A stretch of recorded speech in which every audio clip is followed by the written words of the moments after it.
Welcome to another jam-packed episode of the Blunt Talk Sports Podcast. I'm your host, Anthony Wright, coming to you from the beautiful and comfortable confines of Atlantic City, New Jersey. Wherever you may be watching or listening, I thank you as always. Like, share, and subscribe. It helps the channel.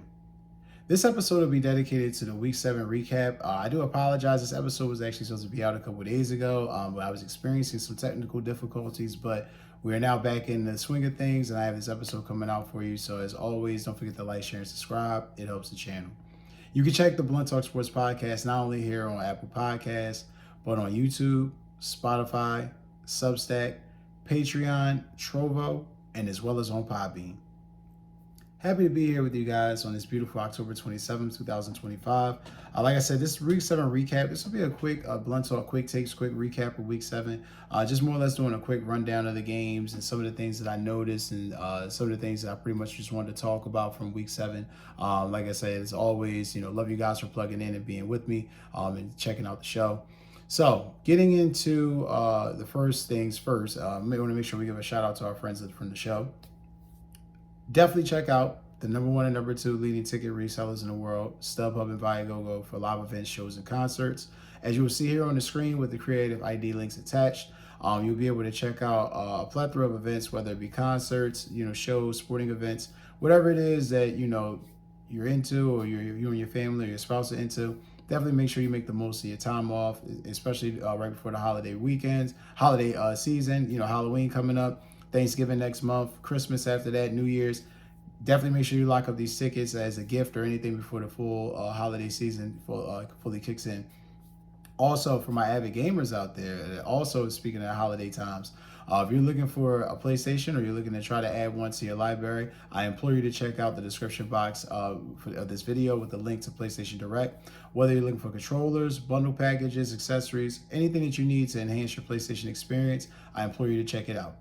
Sony PlayStation, more than a game.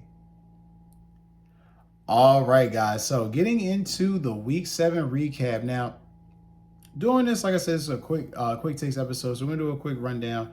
We're going to start with the London games with the Rams and Jaguars. First of all, a diabolical ass whooping of epic proportions.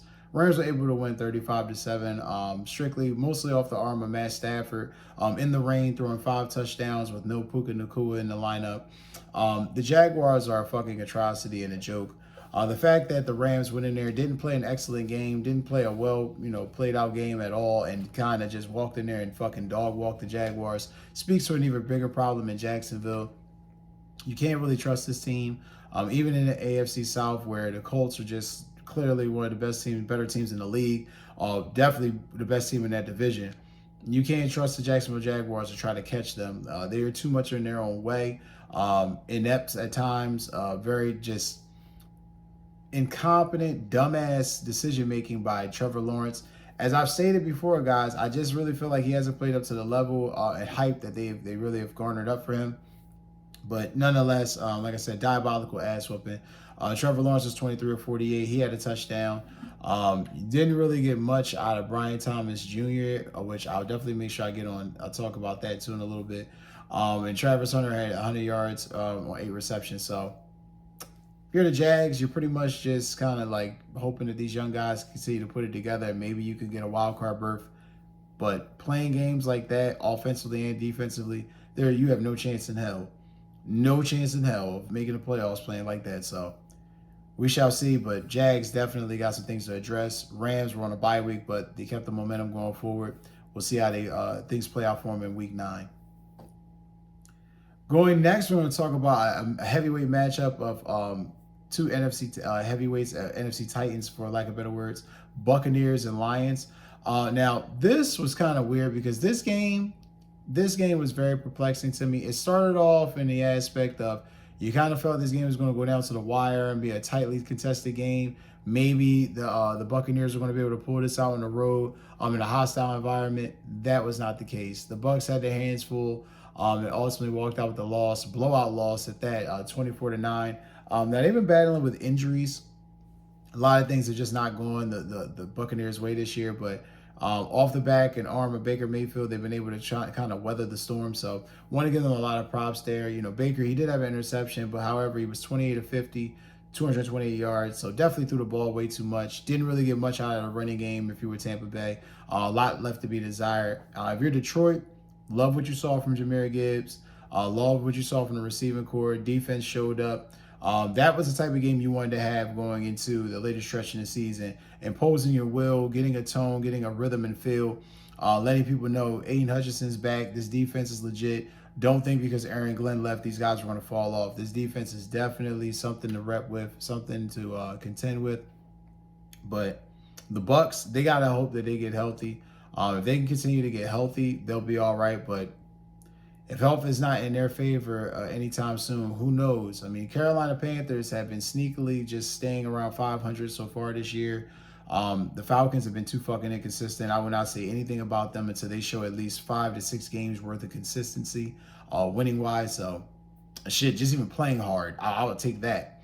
But nonetheless, gotta be thrilled if you're the Lions. You know, for another dominant victory against another NFC opponent.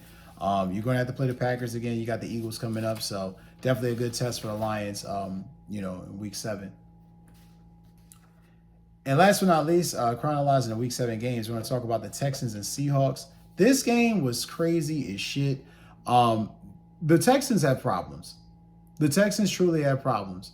I know that they a lot of people love CJ Stroud. I like CJ Stroud a lot. I think he's a good quarterback. I think he's one of the better young quarterbacks in the league. But he has not grown to the level that we thought he was going to get to at this point. We thought he was probably going to take that leap or that next step. It just hasn't really happened the way we wanted it to. Whether that be expectations. Expectations is the mother of all disappointment. So, could be that. But I know bad football when I fucking see it. He played like shit. Being up there in the upper Pacific Northwest in Seattle, playing against that team on Monday Night Football on the road, hard game, hard environment. And the Seahawks did exactly what they were supposed to do. They won the game 27-19.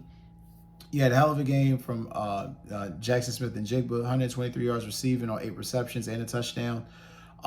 Again, Sam Darnold, not great stats, 17-31, 1 touchdown, 1 pick, but you'll definitely take it.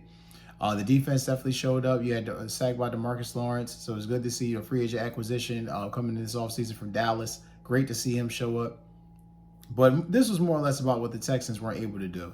The inefficiency, the penalties, 10 penalties for 105 yards, fucking horrible on 4th down, 1 of 4. Fucking horrible in the red zone, 1 of 3. And that right there is a killer. When you have the Seahawks 3 or 4 in the red zone and you're 1 of 3, that's definitely the definition of blowing the fucking game yourself. So Texans going into Week 8, definitely going to have a lot of things to address. And they got the 49ers coming up. We'll have a recap of that game or some things definitely to mention for that game. But make no mistake, the Texans are definitely going to have some things to address. Not sure how things are going to play out, but right now it feels like they're just kind of flailing. And if they don't put it together soon, it might be too late for Houston. And last but not least, before we wrap this episode up, we want to talk about a couple quick things, some kind of house cleaning notes. One of the bigger items I wanted to touch on that kind of happened in the course of the end of Week 7, beginning of Week 8. Major trade speculation news coming out for Brian Thomas Jr., second-year wide receiver from the Jacksonville Jaguars. It has been reported by Diana Rossini of The Athletic and from nfltraderumors.com that though they're not adamantly and advocating for Brian Thomas Jr. to go, they are fielding calls and offers for him. Speaks to a lot of different things, like I said, in Jacksonville. Relationship with Trevor Lawrence might have deteriorated. Travis Hunter being there and them spending so much draft capital on him and them needing him to work. I think that played a factor into it too. Also as well, when you really think about it, I mean, Jacksonville, they're an inept organization. They really haven't gotten things right in a long time, if ever at all. So this just becomes a situation where just keep an eye on it. I mean, if you're the Patriots, teams like that, Steelers needing another wide receiver, your teams like that are looking for a guy, even the Chiefs, don't sleep on the Chiefs. Maybe now because they have Rashee Rice back, they got their core back, they don't have to make a move, but there's a lot of teams out there that could definitely use an additional guy like that. So remains to be seen, but Brian Thomas definitely is low-key on the trading block. Also, too, another one that kind of caught me off guard, but not as shocking as I would expect. Brandon Cooks back on the trade market again. Don't understand why this man is traded around like a bag of chips. I mean, he's literally tossed around worse than a fucking nickel. I mean, it's just, another situation where he's going to get traded. If he gets traded again, it'll make history. I think it'll be the 5th time in his career this will have happened. So it'll be the most ever for one player. So not sure what that says to him. Maybe his contract was just hella affordable, but Brandon Cooks again, not really working out in New Orleans. Coming there as a veteran, trying to help out. Things just not manifested in the manner that the Saints organization or Kellen Moore, head coach, have wanted. So be that as it may, a lot of guys in New Orleans are speculated to be on the trade block. Cam Jordan, Alvin Kamara, who epically stated that he damn sure don't want to leave. So we'll see how things play out. But something else to really keep an eye on too: Chris Olave and Rashid Shaheed are also on the trading block. If I'm Philly, if I'm Pittsburgh, if I'm, maybe, one of those teams, those NFC teams or AFC teams that might need that extra body of wide receiver, might be somebody you might want to knock on the door and give a call to. But a lot of trade speculation going into, the deadline. So I think more of this news will definitely develop and play out and as time goes on. But that's going to do it for this episode, guys. As always, don't forget to like, share, and subscribe. I love you guys for plugging in. Take care and enjoy the rest of your day.